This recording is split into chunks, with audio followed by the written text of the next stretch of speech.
Í þessu myndbandi lærirðu að búa lítil sár.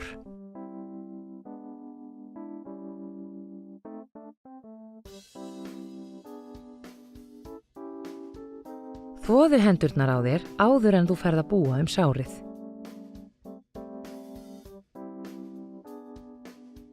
Hreinsaðu sárið með volgu rennandi vatni og sápu. Ef það eru enn óhreinindi í sárinu, notaðu dauðhreinsaða grisju til að ná þeim. Ef þú getur, hreinsaðu sárið með bakteríudrepandi sáravatni. Búðu sárið með dauðhreinsaðri grisju og teipi eða tilbúnum umbúðum sem festast ekki við sárið. Kannaðu hvort bólusetning viðkomandi fyrir stífkrampa sé í gildi. Ef ekki, leitaðu ráða hjá lækni. Fylgstu með einkennum sýkingar í nokkra daga. Ef roða, hita eða verks í sárinu verður vart, leitaðu læknis.